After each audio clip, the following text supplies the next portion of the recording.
Hello, Professor Vijay S.Sahay, sir. Welcome to this interview. Thank you for your opportunity to interview you, sir. Thank you for your valuable time. Uh, Dear audience, let me introduce It's my Professor Vijay S.Sahay, sir. Professor Emeritus Vijay S.Sahay, sir.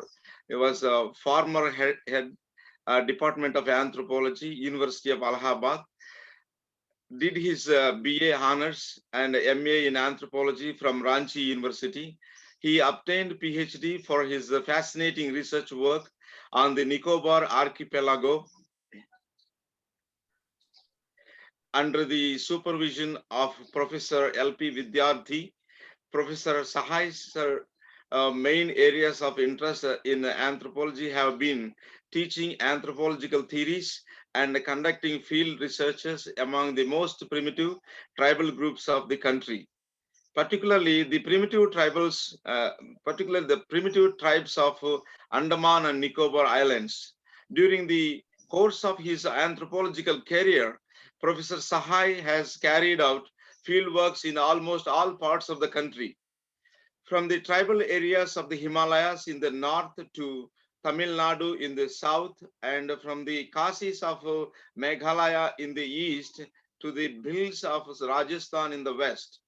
A widely traveled scholar in India and abroad, Professor Sahai has been the author of a number of books and research papers.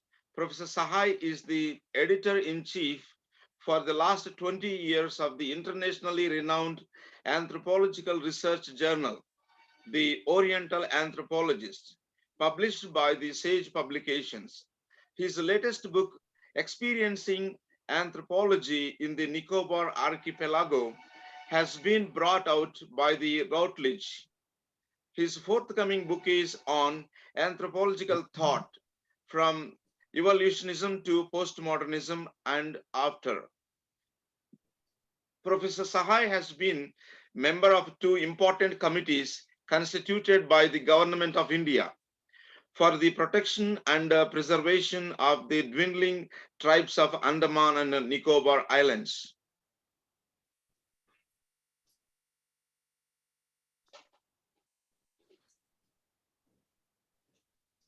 Yes, with this brief introduction, I would like to start my interview with Professor S. Sahay, sir. Thank you. Sir, I'm so glad to take an interview with you. Uh, Sir, would you please introduce about your childhood and how your grandparents and their occupations, and your parents and what they were doing, and your siblings, and a brief family background, sir. Yeah. First of all, again, I thank you for inviting me for this interview, Dr. Pedarattaiah. And you see, you have sent me some probable questions that you might ask. I just got a printout of it, and I found there were 29 units, and each unit had some subunits also. I thought that if it is 29 or 30, even then, if I respond to any of the units in 4 minutes also, it will be more than 2 hours. But I don't bother about the time. You can take as much of time as possible. I'll try to be brief on some aspects and some details on anthropological aspects and all. And beforehand, let me tell you, Dr. Pedarattaiah, that you can ask me anything, in the sense that you are also aware, you must be also aware, I'm also aware, and every anthropologist in the country is aware today. There's some dispute, some controversies going on with regard to UAS, all these things. Even if you have any query regarding that, you can ask me. From my side, I would confine to what you have given me. But from your side, I give you full liberty. You can ask me any controversial question also. Because one of my colleagues just rang me that if you are asked some inconvenient questions, I said, I don't bother.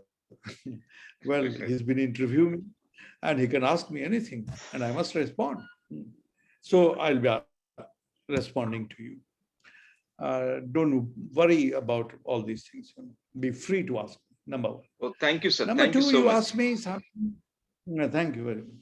You told me to say something about my family background also, and I have seen about parental, grandparental, occupation, background, native place, etc., etc. Well, I'm speaking to you from Ranchi, born and brought up in Ranchi. And in Ranchi, our family has been living for more than 175 years. Although our ancestors came from Uttar Pradesh, and that too, Western Uttar Pradesh. You have asked me about my family. We have a family tree. And that tree, 11 generations, up to 11 generations, we know the names. Wow. And everything, Yeah. Even during the time of the Mughals, how our ancestors were sent to Bareilly. From Bareilly, they were sent to then Bengal, but it was Gaya district. And then from there to Burdwan. And then about, say, 150 years back, or even more than that, during the time of a mutiny of 1857, our family was here only in Ranchi. And I can show you the tree, that's 11th generation. We have the record. And incidentally, they all were, you can say, small or big landlords.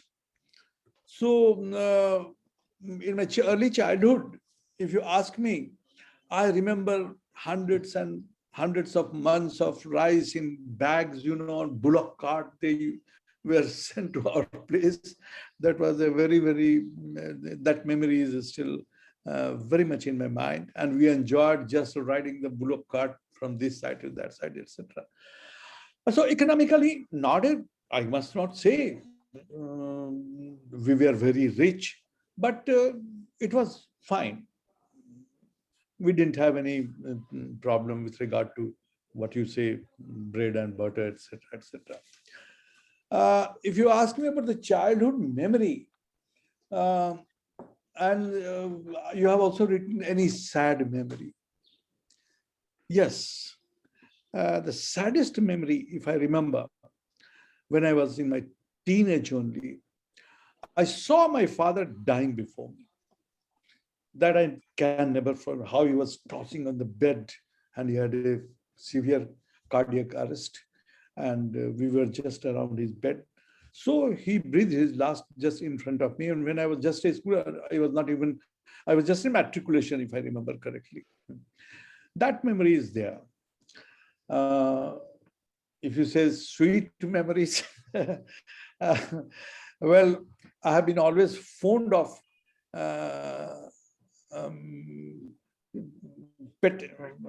dogs, Even now in this room, on that corner, my golden retriever is just relaxing in the AC room, So from my childhood, I've been very fond of keeping, and I always remember that one pet or another I have in there. Now, I find you have also asked me about my schooling. Yes, that's very interesting. Interesting in the sense that I was the most bogus student in my school. I was never a brilliant student. Throughout my life, only in the matriculation final examination, somehow I passed out in mathematics. Otherwise, throughout my life, I failed in mathematics, particularly. I don't know, in my childhood, I wondered why parents send their children to schools. What was the use of doing this? I never, I always thought that why do they send at all just to get a torture? My elder brother, who was 4.5 years older than me, he was quite intelligent. I must say now he is no more. He has also expired. I have not ever studied prep. Today, a lot of things are there, prep and nursery, etc. I don't remember anything. Sometime in the early 50s, I was admitted in a school directly in class 3, directly in class 3. And it was a torture for me to go to the school, to be very frankly. When the final examination was there, I failed. Then my elder brother was instrumental in all these things. He changed my school and he got me admitted in class 5. See, I failed in class 3 and he got me admitted in class 5. Because in those days, it was not difficult to get admission in the schools. You just go with your parents or elder brother or anybody and they used to enroll. Today, you see how difficult it is to get admission in any school. You have to show the birth certificate, you have to show the CCL, and a number of things are there. In those days, it was not so. So he got me admitted in class 5. There also, I failed to understand why I am sent to school. I didn't like going to school. And the examination, when it was held, I again failed. My brother changed another school and he got me admitted in class 6. There also, I failed the same way. Then he again got me changed. And 7. In 7, I was in a school. The name of the school was St. Mary's. That was the first, the only time that I read in any missionary school. But only for a few months, 8 or 9 months. And as usual, I maintained my record. In class 7 also, I failed. The principal was very strict. I remember he was a Belgian father, Father Derricks. He called my father and told him that I should be demoted to class 4. This is what he said. But my brother didn't agree. He again changed me school. And another school, I was in class 7. 7, 8, 9, 10, I passed out. I was quite just a little better than average student, but still not very, very interested in studies. Even to the extent that in class 8, if I remember correctly, once I bunked from the school for 7 days with my friends, and we used to go to some pond and some gardens and then playing, etc. A very good, a very lesson-giving incident I should tell you if you permit me. Because it so happened that when we bunked the school, we didn't know that tomorrow what will happen. Because we had to take application from the parent for our absence. We can't tell our parents also. And we couldn't go to school also. So since one day we bunked, for that 7 days continuously, we had to bunk because how can I say to my parent that I haven't gone to school? Then he'll ask me, where were you all these days? This was the problem. Finally, one of the peons of my father, he saw me one day and he reported it to my father that during the class time, they were there. This came to know, and a lot of friends were there, no less than 6 or 7 friends we used to together bunk. So it came to the notice. My father didn't beat me, didn't slap me, didn't scolded me, didn't scold me. What he did was something unusual. He told my brother that you take him to school tomorrow, meet the headmaster, and report it to him. And it will be known that how many days we have skipped and all these things, So my brother, I thought that tomorrow is Sunday. My brother will forget. Then Monday, by that time, it will be forgotten by everybody. But I was wrong. Early morning, Sunday was there. My brother said, get ready. We have to go to the headmaster's house. Oh, well, I was scared. Our headmaster he had received President's Award also for his good. He was a very, very disciplinarian. And my brother got me on his cycle and he started. By the time we reached the school gate, I confessed that, look, I haven't also gone for so many days. But he didn't. He took me to the headmaster and it was reported to him. The headmaster, I was expecting that I would be severely beaten by the headmaster. He was so strict. But he slapped me once only and told us to follow his classroom, office room. We went there. He gave me a diary. He gave me a diary, thick diary. He told me that to make routine of every day, after the class was over, I should go to the class teacher who took the class, get it signed. And after the class is over, then I should meet the headmaster. And every week, my parents should sign. My father should sign at the end of the week. Well, this started, I thought I am spared. I didn't get any punishment severe. So I was happy. And next day onwards, the first class held, the teacher, after he came out, I just went with him with the diary and told him, look, sir, please sign it. Why? He wondered. I said, headmaster has told me to get it signed by every teacher. Again, he looked at me. Why? I said, I don't know. You must be bunking. No, sir, I didn't bunk. I plainly said to him, but you must be bunking, and he signed it. This started every day, every class, every day, every class, months together. So many. After 6 months, it was one winter afternoon, I remember. Winter afternoon. But that day it was very much thundering and heavy rain was there. All my friends used to go by the end because I had to go to the headmaster. His residence was nearby and get it signed.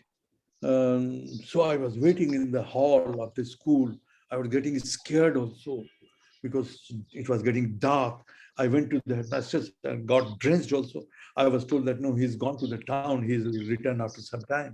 But the rain was so much that, but how could I go without getting signed? So it was complete dark, scared, I was in the veranda of the hall. Then I saw a rickshaw just stopped at headmaster's residence, and I rushed there. Headmaster also had got a little drenched, so it was a fireplace. He was sitting there. I knocked the door. Who is there? I said, I am Vijay. Then I opened it. He saw me. Oh, you haven't gone home? Then I said, no, sir. How could I go without your sign? He looked at me. Oh, I get still emotional. They told me to sit down. He took my diary and saw every page very, very pertinently. Then he returned it to diary, offered me some cakes. His wife offered me some cakes. And then he said, in Hindi, now understand that you have become an honest person. So from tomorrow onwards, you are free from this task. Well, at that time, I didn't understand its implications. I was happy, okay, tomorrow onwards, I don't have to do. But the very next day, when I went to the class, automatically, just like reflex action, I took my diary and went to the teacher. Again, suddenly I remembered. Oh, I got back to my desk, So this is how days passed, weeks passed, But later it appeared to me that something I'm missing. I'm still getting emotional because it was so, I was missing something very good. This is what feeling came to me. And still to this day, I think that if the headmaster could again punish me like that is a wonderful experience. More wonderful experience with the headmaster is that I came to Allahabad University, became professor. I came to Ranchi and I was told that the headmaster, Ramanugrah Narayan Verma, his name was there. So he is very old and he is there in Ranchi with his son. Oh, I wanted to meet him. I went there. He saw me. He didn't recognize me, definitely. But when I told him about my father, he knew him very well. And he remembered. I saw the wrinkles on his face, but the same, shining in his eyes, because he was a very honest and very disciplinarian. So I told him that, look, sir, I want to tell you one incident. Then I explained him in Hindi detail that this is how. And still to this day, I remember this thing. I think that somebody again should punish me. Well, I'm also getting emotional. He got up from his place. He took me my shoulder. He started weeping, and on seeing him, I also started weeping. This was the climax. This is one memory of my school days and school life, which I think I can never forget. Now, you have asked me, would you ask me or should I respond from this list of, you Sir, tell me. I will ask, sir. I will Because ask. the next, Yeah, yeah. please. So, what were your combination in the college, sir? The subjects of combination for your BA honors? Yeah, yeah. Be honest. How? See, uh, let me tell you, in this book, which has been published by the Routledge, this is this is the Euro-American version of experiencing anthropology in the Nicobar archipelago. Its cost is very much 15,000. It's only for Europe and America sale. But here, the same book, South Asia edition is also there. And its price is quite 1,000 rupees, nothing more than that. Same book is there. So this Routledge has published two editions, one for Euro-America, Europe and America, and another for South Asia, particularly. And in this book, I have explained a lot of things about some of the things which I'm going to tell you also. I told you that in school, I was a very ordinary student.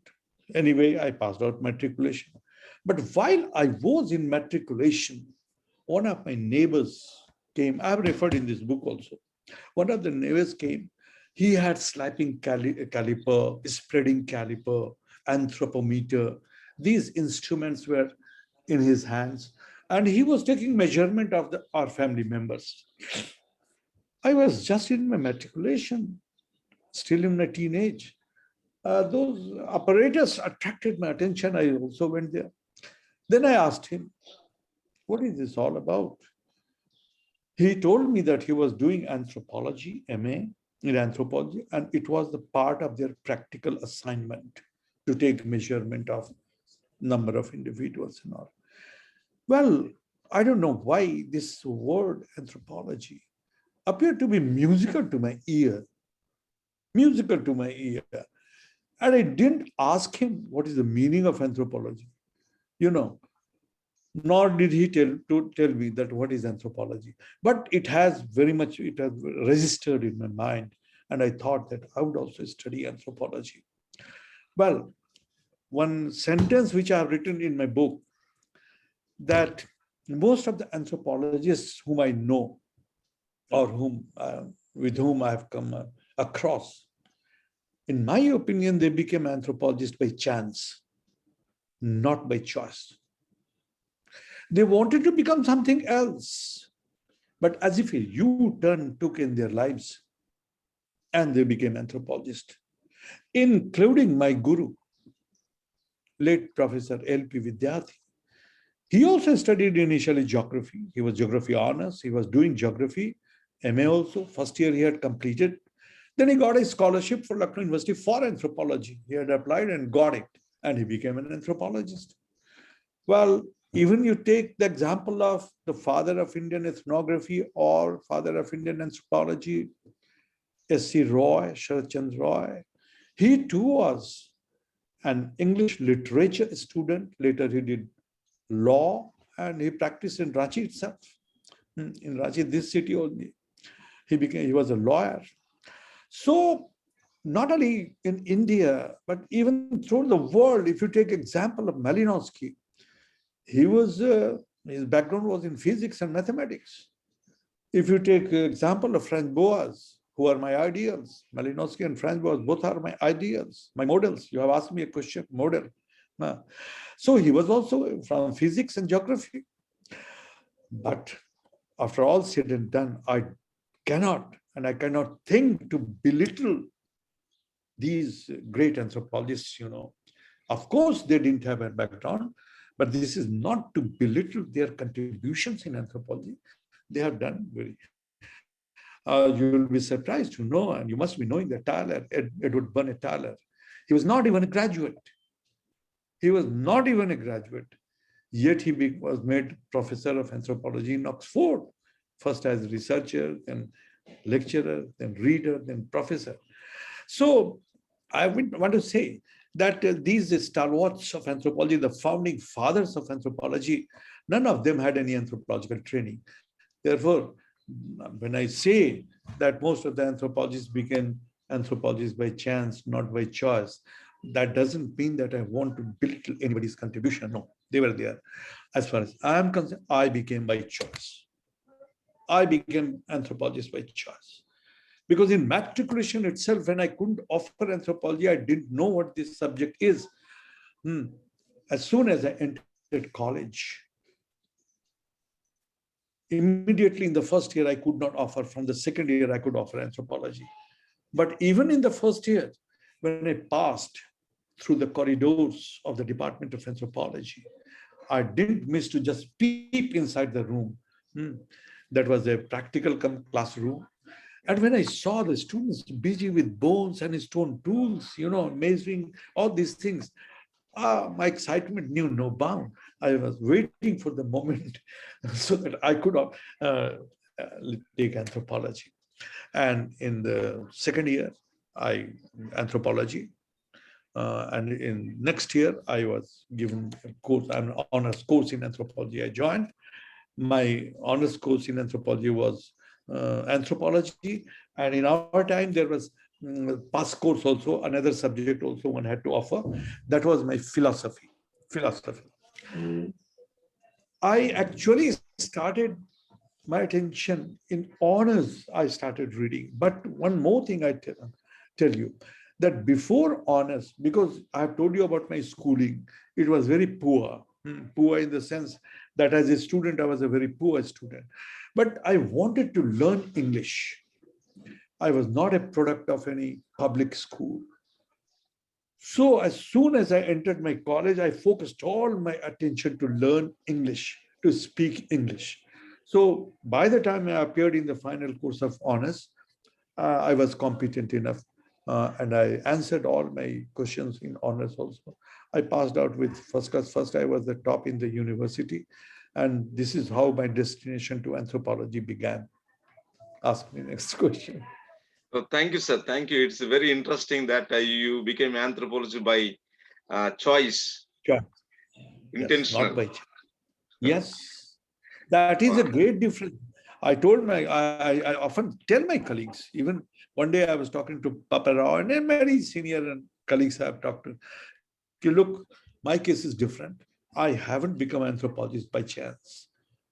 Was my choice, even when I didn't know what anthropology is. So who were the professors that taught you, sir, in your early days of your anthropology? I have, in brief, in one para, I have referred in my book also. Well, first of all, let me talk about Professor L.P. Vidyarthi. Oh. Well, L.P. Vidyarthi. The first I will talk about the L.P. Vidyarthi. Why? Because I had the first glimpse of L.P. Vidyarthi when I joined MA course, because he was not taking up classes of undergraduate. So he was taking classes of only postgraduate department. When I entered, I had heard some L.P. Vidyarthi, internationally known professor, this, that, I had heard. But I didn't have any idea about him. When I saw him in the class, I was disappointed, absolutely. Look, he's internationally known for professor of anthropology. I was wondering.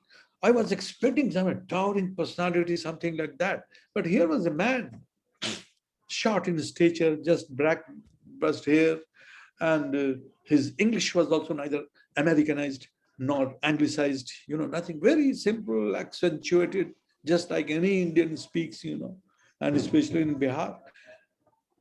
But within a week of his classes, I began to realize that he was a very good teacher. Teacher in the sense that as soon as he entered the class after the roll call, he would ask every student one small question, any small question. And he would ask from what he had told in the earlier class, from there only. Everybody had to answer something or other. For example, he would ask everybody, Tyler's definition of man, culture. Still to this day we remember. Culture is that complex whole which includes such and such things and any other capabilities and habit acquired by man as a member society. Every student must be doing this thing. So that way, Vidyarthi was a good teacher. If you have come to attend his classes, then you must remember what he has taught you in your class. This impressed me very much. Later, of course, I have done he was not, I don't say that he was the most outstanding anthropologist of the India or of the world. I don't say. I don't eulogize, I don't want to praise, only. But his commitment to the discipline was unparalleled. His interest in the field work was unquestioned, unparalleled. These two things of Vidyarthi influenced me most. Besides Vidyarthi, a lot of teachers, Professor A.B. Sharan, Professor K. Sahay, but one professor who impressed me, he left later and joined Indian Institute of Management. He was Professor B.K. Srivastava. Another who had impressed me was Professor Minal Roy, who went to Canada and he settled there. And others were there, Professor Narayan Mishra, Professor V.S. Upadhyay, they were there. One lady was also Purnima Verma, very charming, very beautiful. She also taught us for some time. They were the teachers, Yes, next question. Sir, so why did you choose to pursue PhD? Yes, that's also interesting. Actually, when I was in MA, we did our field work for 45 days in one of the urban areas of Bihar. I'm not going to give you the detail. Soon after we came from the field, it was the month of October, November, and Professor Vidyarthi announced that he wants to take a team to Andaman and Nicobar Islands just for a pilot survey. Well, since after 45 days of field work, all the students were tired. They had spent a lot of money also. So nobody wanted to go with Professor Vidyarthi because Professor Vidyarthi was a figure. Everybody, students were especially scared. But it aroused my interest and I applied for it. And 4 students were selected for that pilot survey of Andaman and Nicobar Island. It was the year 1970. So along with Professor Vidyarthi, I went there. It was a wonderful trip. I've written detail in my book that how we reached Andaman, how we reached Port Blair, how we reached all these things I've explained in my book, Experiencing Anthropology in the Nicobar Archipelago. I remember that Port Blair, there is Port Blair Harbor. We had gone by ship. And I was very much exhausted because I had got seasick. And so many times I had vomited during the 5-day journey. Because in those days, the ship was very slow, from Calcutta airport to Port Blair. It took almost 5 days, and rolling and pitching of the ship, that made me sick, seasick. And several times I had vomited. But once we entered the green harbor of Port Blair, all around the hills, the rainforest, and so calm and quiet water. We were on the upper deck, and I was very much happy that at least we are disembarking. Professor Vidyarthi came to me. What are you thinking, Vijay? I said, sir, I'm thinking about the future. Then what about the future? So I think this will, I didn't have anything, PhD idea was not in my mind. But I think, sir, this will not be my last trip to Andaman. I'll come again. I don't know for why. Then he told me, why not you do PhD on Andaman? Wow. Oh, I was happy. Perfect combination. Yes. So I said, okay. But then I was a previous year MA student. I had first of all to pass out MA, then plan anything. So this is how the idea of PhD came into my Port Blair Harbor. I was on the upper deck of the ship, and there it came to my mind also, and Professor Vidarthi also told me. But then I thought, okay, let me first of all pass out of examination. But this I knew that I'd be coming to Andaman again and again. I've been altogether 9 times to Andamans, 9 times to Andamans. Wow. So Yes. that's very interesting, sir. Very exciting to know that even though you are pursuing in MA itself, you are thinking of. So the seed was planted by Professor L.P. Vidyarthi, but the soil was already fertile and ready for Yes. takeoff. So that's wonderful. Uh, I just want to add one more thing, that after I passed out, I wanted to do work among the Jarwas of Andaman. I think you Okay. must have heard about them. Now you can go to the Jarwas, meet them, no problem. Because now hostility is not there. Now they have come in contact with the outside world. I will Oh, not say civilized world or uncivilized world, but at least outside. They're exposed to it now. Absolutely. That's a matter of worry also, if you ask me. But then in those days, during the 1970s, in Port Blair, it was a common saying or proverb, you can say. You can see a Jarwa once in your lifetime. Either you kill them or they will kill you. They were so hostile, just like the oh, Sentinel is today. Yeah, I've oh. written in a book also. Yes, you verify anybody who has seen Andamans in 1970s. You could Hmm. see a Jarwa once in your lifetime. Either you kill them or they will kill you invariably. And Professor Vidyarthi, in 1979, when the contact with the Jarwa was made, he took me to Andamans. That you wanted some time to study Jarwas. There have been the fresh contact with the administration. We went there at the cost of the Ministry of Home Affairs. We were taken, and we went to Central Andaman, Middle Andaman, Kadamtala, and there from we by boat went to that part of the forest, or mangrove. You can say we had to cross the mangrove also. Then the Jarwas, where they had met, the administration had met a group of the Jarwas. But by that time we reached there, they had already slipped inside the forest. There were some common, I mean, hearth was there, and we took some photographs. So that was their kitchen maiden was there, but I could not see the Jarwas in 1979 when the first contact was done. Later, of course, I met later. So So what? it was, yeah, So, please. so what was your research problem, sir? My research problem was nature man spirit complex.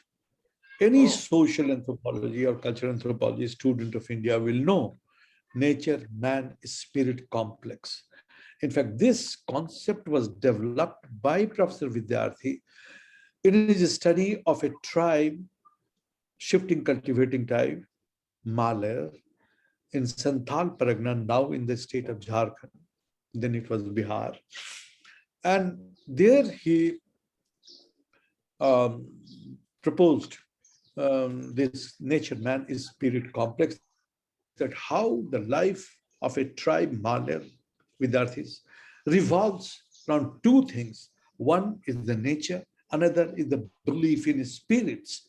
In every walk of life, in every aspect of life, in the whole life cycle of a Maler, from conception to birth to adulthood and childhood and marriage and death and after.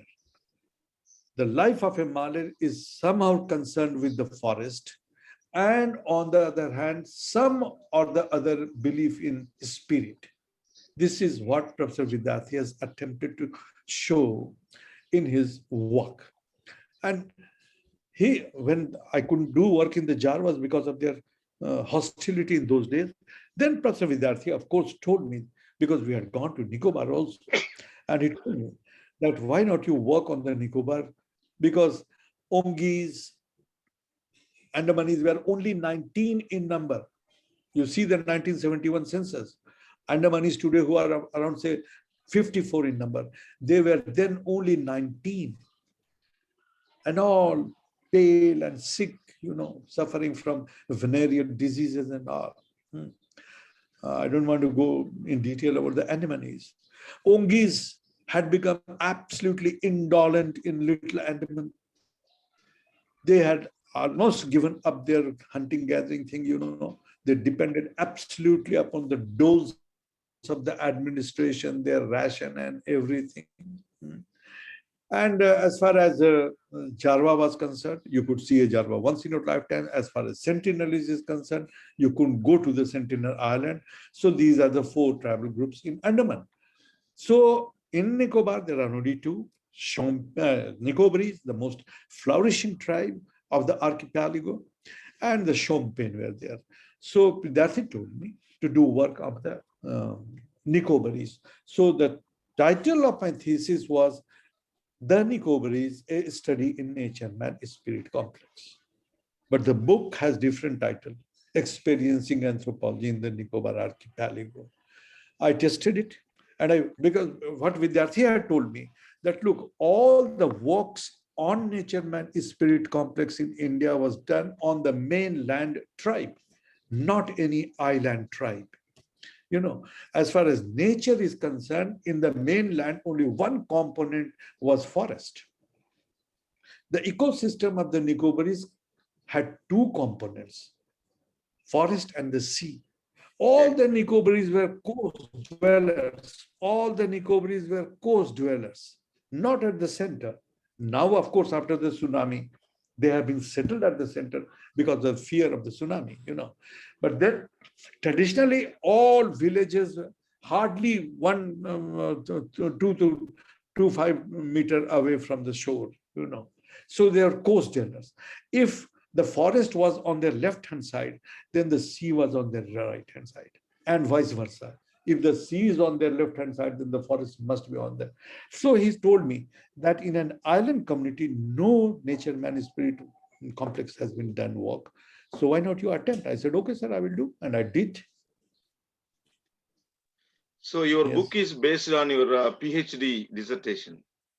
The basic data I didn't change. The basic data is from my thesis, for which 1974-75, I spent altogether 13 months, 13 months in the Nicobar.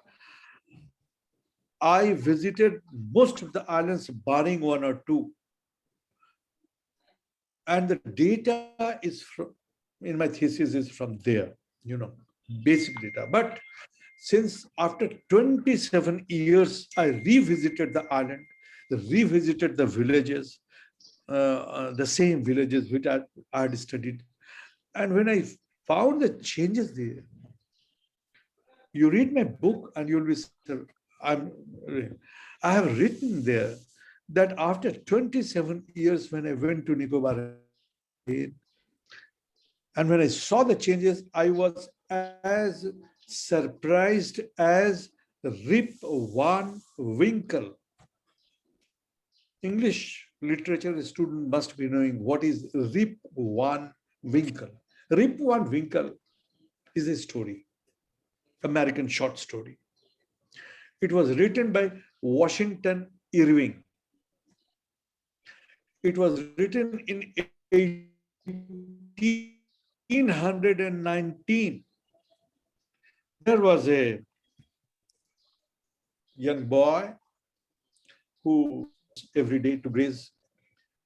It was a hilly area. One day he saw a cave. This is the story I'm telling you. Rip Van Winkle is the name of the story itself. Sorry. When he saw the cave, he entered inside the cave. And after 20 years, he came out of the cave as if only he has spent 1 day. See the irony. He spent 20 years inside the cave in a different world. When he came out of the cave, he thought that he had spent 1 day, but the changes he saw, the jungle had completely converted into concrete jungle. So he was surprised. I have just compared that surprise in my work. And I have written that after 27 years, when I saw, I was as surprised as Rip Van Winkle. Uh, Are you listening to me? yes, sir. Yes, sir. Because It's very your interesting. picture is not moving. If you are listening, you can ask me. Mm. Yes, sir. It is very interesting. Very interesting that we compare with that story. It's very Yeah. parallel. Yeah. Mhm. Mm. So interesting. So now I could understand the outcome of the book from your. Yeah. But however, in my book, let me tell you, not only nature, man is spirit complex, but it is very theoretical also in the epilogue or in the conclusion, you can say epilogue. It's very, very. I have examined culture as cultural materialism of Marvin Harris. And very few people in India in anthropology know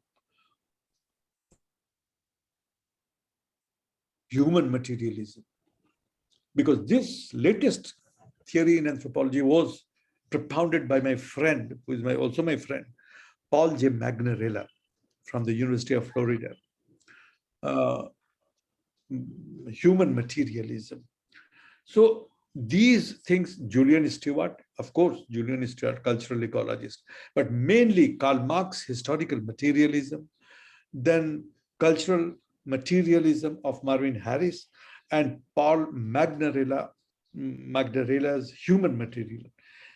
These through concepts have also been well examined in my thesis. If anybody wants to know, he can read the epilogue of my thesis, then probably he may understand it. This also, of course, I would like to say about the book, Experiencing Anthropology. Main data, of course, is what I had collected. I didn't want to change it because that is a data which is historical. The photographs that we have that I have published in that book, about say 30 photographs, those taken during 1974, 75, it's now going to be almost 50 years now. They have become now history. The island of Chowra, which was supposed to be the land of the witch doctors, which was supposed to be the most inaccessible and most inhospitable island. You know, you read my book, you'll find. And there are people still alive, in Anthropological Survey of India. When I told them that I want to go to Chowra, some of the personnel of the Anthropological Survey of India, they told me, you want to die? I said, why? You want to commit suicide? No. Then a lot of questions, how will you go to Chowra? Because no ship ever went to Chowra. You have to go by canoe, nearest 14 nautical miles from Teresa. And the Chaldeans believed that anything from outside will destroy their island, will bring death and disease in the island. They didn't want to tolerate even a particle of sand from outside. You read my book, I have given the example. In 1974, January, I reached there. Okay. And in 1973, the government, taking into consideration that there was a scarcity of water in Chowra, so they had at the center of the island constructed a reservoir. The day the government people went, the PWD with policemen, they had gone there. They returned. The very next day, the witch doctors in Chowra, they held a meeting of the island and then decided that no, these bricks, sand, bricks, particularly cement, etc., they are foreign to our land. They demolished the complete reservoir and threw every item in the sea, out sea. Now, this was the situation in Chowra. People, if you see the photograph, no less than 20% of the people suffered from elephantiasis, swollen legs, like anything, and scrotum swollen. When I saw first, I was scared. Every time I used to use what is called odomus, this mosquito repellent, It's a small island, 2.8 square kilometer only. but the thickest density of population. The land was supposed to be the land of wizards. Every Chavarian, you read the book.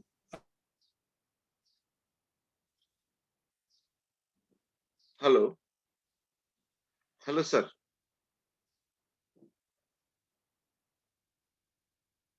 Hello, sir. I think, yeah. Are you able to listen to me? Sir, please check your audio. Sir, I'm not able to hear you, sir. I'm not able to hear you. Please check your, please unmute, sir. Please unmute your mic. I'm not able to hear you.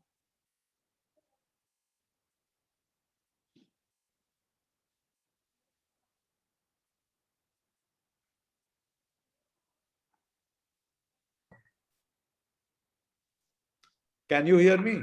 Yes, sir. Now I am able to hear you. Earlier it was in some blur and not able to hear you, sir. Mhm. Sometimes these technical things, they puzzle me always. Okay. But you are not visible. You are audible now, but not. Yeah, I can see you. Yes. So let me just conclude in a sense. Yeah, please, sir. That the people of other islands, because there Mhm. are 19 islands and 12 are inhabited. One of them is a small island of Chaura. And people of other islands thought or believed that every Chaurian is a witch doctor. They can change the direction of the wind and wave also, because even during the turbulent sea, they could venture to go into the sea and for exchange, traditional system of exchange. So that was the island of Chaura. And I stayed there completely for 3.5 months. Wow. And Dr. Pedarattaiah, let me tell you, the day I was leaving, the population in those days in Chaura in that 2.8 square kilometer was around 2,600. Only the sick and the infants must have been in their huts. Otherwise, almost entire island had come to see me off along the beach. I was to board a canoe, and from there I to go to Teresa, where after 14 days the ship was to come to pick me up for Ter. Now, you see, the island where that's a thing to be read. I wish that you sometime read chapter 2 of my book, that how I landed on Chaura one night at 2 a.m. Just imagine 2 surrounded. I went there with my interpreter, of course. That's a story. I don't want to detail. You can read the book.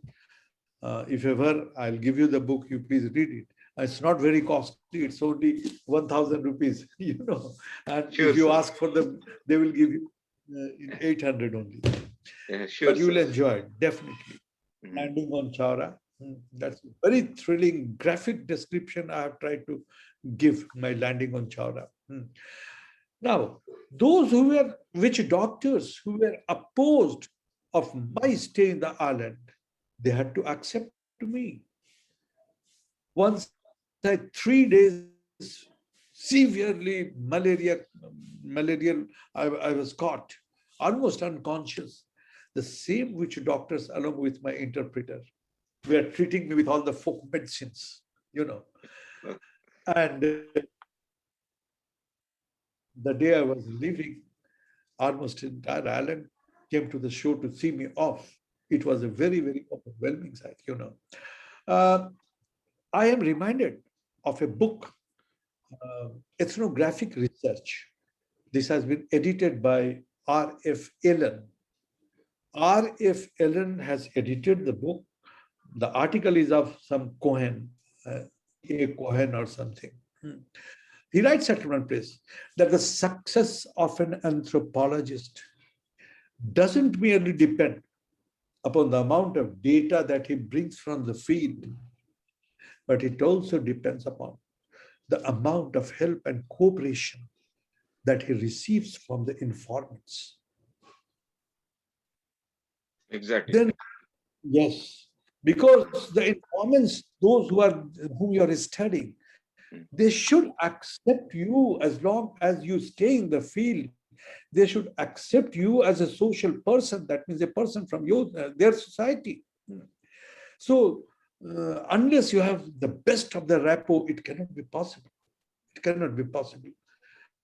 And the success of an anthropologist doesn't merely depend upon the amount of data that he brings from the field, but also upon the help and cooperation that he receives from the informants. Because an anthropologist, I too consider, is an intruder in other society. He intrudes. People are working there and you go there all on a sudden and you start asking questions, that is just an intrusion. They have to bear our interferences, But then you have established the good, then there is no problem, I a lot of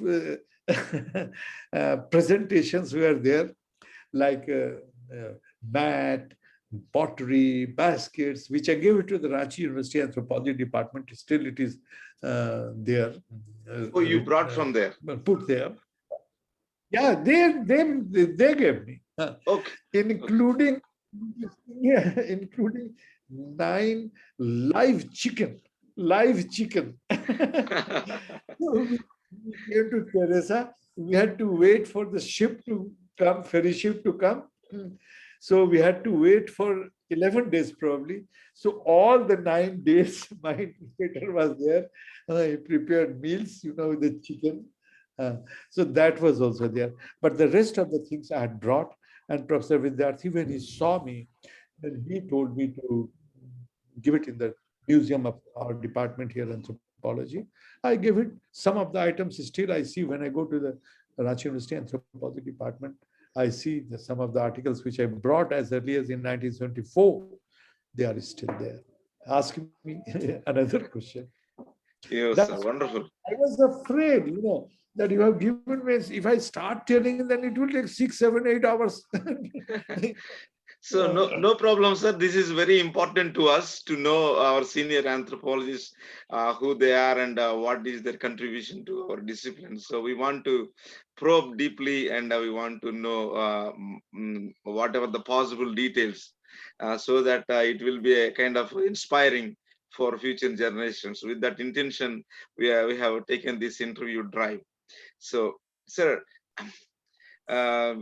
yeah, how do you see yourself as a academic anthropologist or a practicing anthropologist? And yeah, I consider myself, honestly speaking, just a student of anthropology. That's all, and that's enough. Not a professor, not a reader, not emeritus professor, nothing. I'm just a student of anthropology. Emphatically, I would like to say. Contributions of an anthropologist doesn't depend upon the post what I hold, whether of a vice chancellor or head of the department or tail of the department. No, I don't. I have never in my life. No. I have headed the department so many years, but ask my staff there or my colleagues, they would not have ever found any difference between the head and the tail. I'm just an anthropologist. Contributions of an anthropologist doesn't depend upon these things, whether I'm a chancellor or a vice chancellor or head. No, I don't consider. It depends only what I leave for the posterity in book, in articles, and whatever it is. What I leave for the next generation, for the posterity, they will decide the contribution of anthropologists, not today. Yeah. So I do simply anthropology, that's all. You can see, I feel anthropology runs into my blood. I won't hesitate to say these things. So you, I have never been interested at all. Sentence let you skip thereafter you ask me. Doing a job in anthropology is one thing, and doing anthropology is different. I don't care whether I have done any job in anthropology. I do anthropology. I believe in doing anthropology. And after retirement, I'm doing more than what I did as head of the department or lecturer, all those nonsense things. So this simple thing, I tell my colleagues also that, look, doing anthropology is one thing and doing a job in anthropology is one thing. People do job in anthropology. They don't do anthropology. so you see, academic anthropologists, they teach anthropology, whereas practitioners, they apply anthropology. Today, nowadays, a lot of people have been adding practitioner anthropology. Well, I'm surprised, a little bit surprised. Well, one may call anything what he or she likes. Practitioner or this action anthropology, this anthropology, that anthropology. I consider, first of all, anthropology is anthropology. And anthropologists shouldn't boast. A lot of questions you have asked me about the nation building, from nation building to a lot of things you have asked me in my query. Probably you will be asking me some questions also. Probably right now in advance, I give you the reply. Anthropologists, I consider, is a science. And what a scientist does? A scientist simply tries to establish relationship between the cause and effect. If you read Martin Harris, he calls it causal explanation, cause-effect phenomena. If there is society you study, any phenomena, whether political, economic, psychological, whatever is happening you are studying, an anthropologist can and should discover only the cause of that phenomena. If a social problem, what is the cause of the social problem? That's only he can do.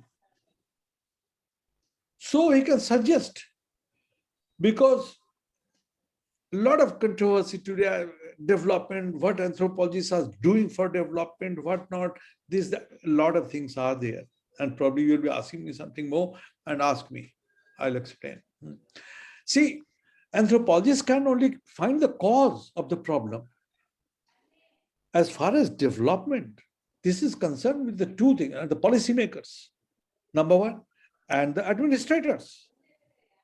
The policy makers have to make the plan, and the administrators have to introduce.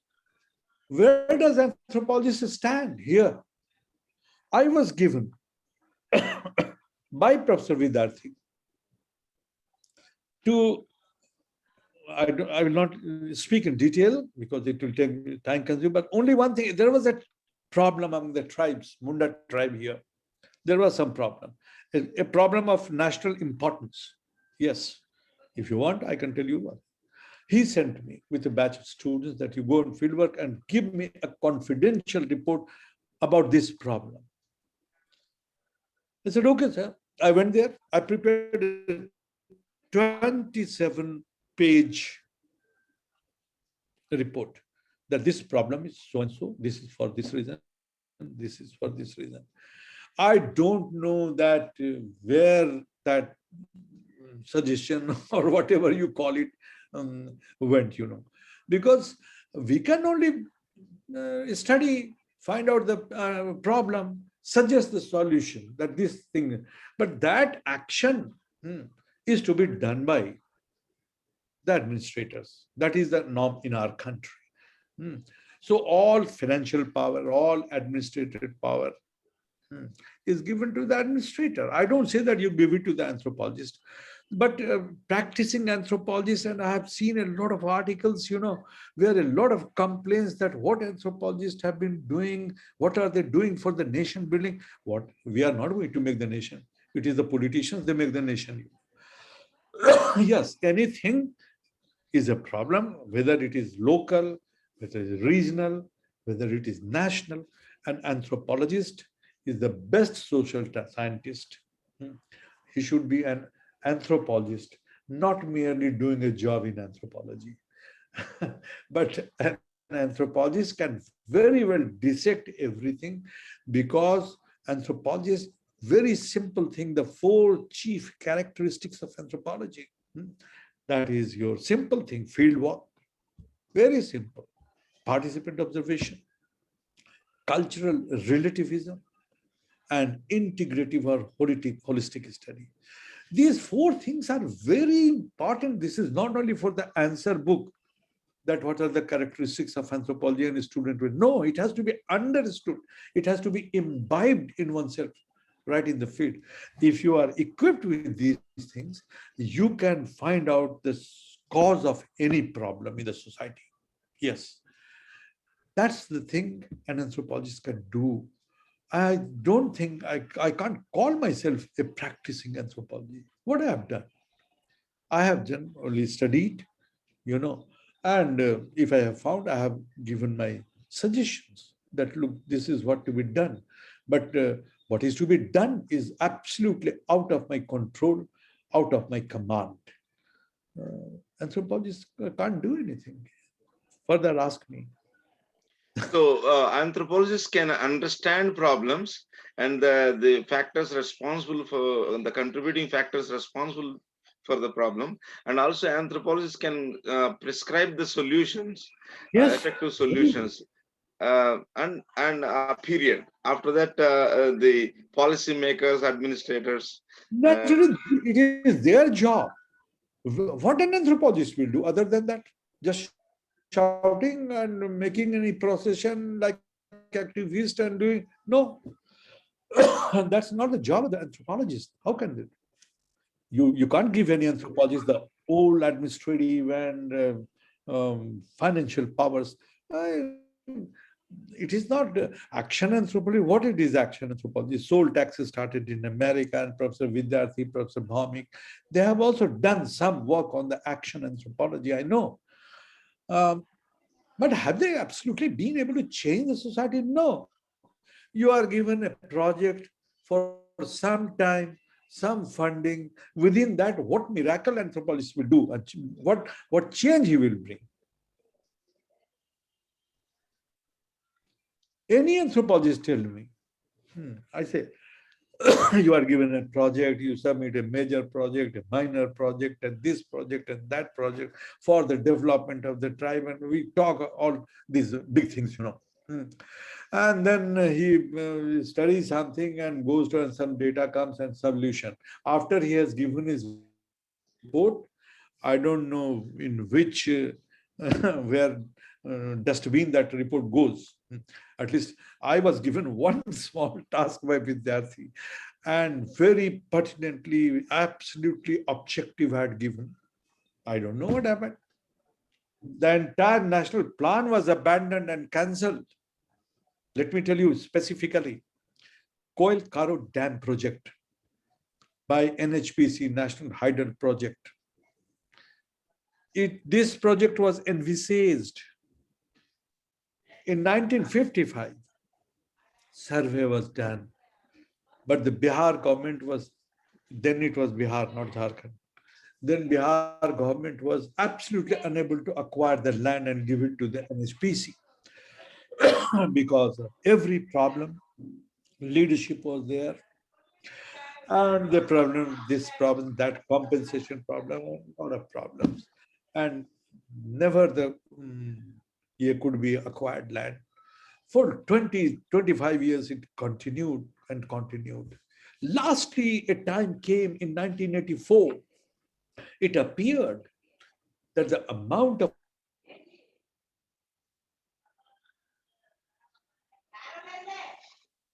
which was available for acquisition Hello. Not able to hear you, sir. I'm not able to hear you. Hello. Hello. Hello. I am not able to hear you, sir. Professor Sahay, sir. Hello. Sir, I'm not able to hear you. Yeah, can you hear me? Yes, sir. Yes, sir.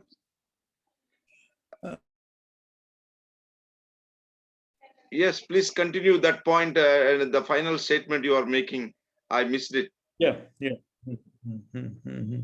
Let me remember. Oh, I was talking about the coil Caro dam. I studied the problem and gave it confidential report. Deputy Commissioner had also told me. I had given them. I don't know what happened. But a few years back, the, the plan which was envisaged in 1955, I hardly, probably 8 to 10 years back, it was announced that Coil Caro Dam project has been abandoned. Okay.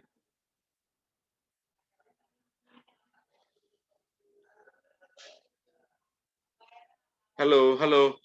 Sir, please. Yes, Yeah. I Okay. can hear. Yes. So the things, Dr. Pedarattaiah, we have to take into consideration that we should not, hello, can I? Yes. We Yes. should not expect so many great things from anthropologists that they will change the society, they will change this or that, they will build the nation, etc. No. Okay. Hello. Yes, sir. Hello, sir. Hello. Not able to hear you, sir. Maybe internet fluctuations. Hello. Sir, I'm not able to hear you. Hello, Professor Sahay, sir. Hello.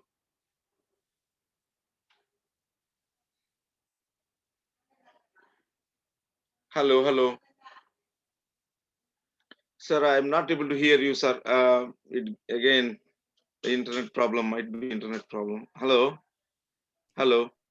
I can hear you, but can't see you. Yeah. Yeah. Okay. Now I am able to. Do you mean because of this, uh, because our suggestions are not taken and things are not implemented? Any anthropologist who doesn't agree with me, tell me what can be done, what an anthropologist will do. Tell me. I would be enlightened. I would be enlightened.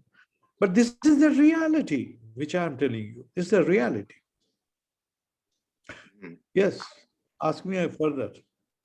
Okay, so the job of an anthropologist, particularly studying and understanding the human condition, the human problems, and then suggesting the solutions to improve their condition. That is the parameter of an anthropologist. Beyond that, the anthropologists, how they can become instrumental in improving the human condition. Um, I'm just telling you the reality. I'm just telling you the reality, nothing else. Because to do the work, for development, you need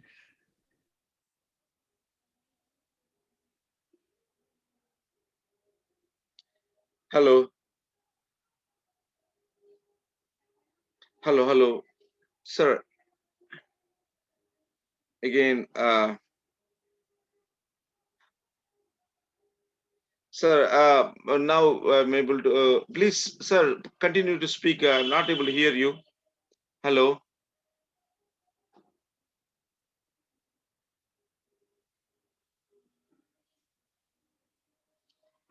Hello.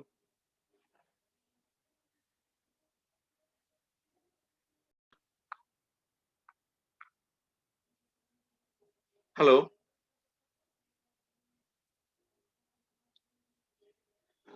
Hello, Professor Sahay, sir. Hello, please unmute your mic. It is a technical thing. We can't help. Okay. Yeah, now I'm able to hear you, sir. Hello. Yes, let us proceed further. It will come again and again, this question, because this question is such a thing, because I find sometimes so many. Yeah, next question I will be asking you. Would you please explain me the context when your prestigious international journal, anthropological research journal, the Oriental Anthropologist. So would you please explain me the context of when you started that international research journal, sir? Hello, sir. Are you able to hear me? Hello, sir. I can hear you. Of course, I can't see you. Yeah, now I can see you. Yes. So would you please tell me the context when you started the prestigious International Anthropological Research Journal, Oriental The voice Anthropologist? is not very audible. Oh, okay. Internet, quality of internet, I think is.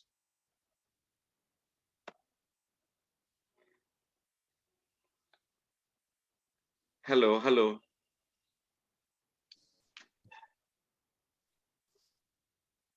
Hello, sir. Yes. Yes, sir. Thank you. So my question is, would you please tell me the context of when you started this prestigious international Sound is anthropological? broken. Some broken sound is coming. Yeah, I can see you now. Uh, I'm not able to see your video. Please unmute your video.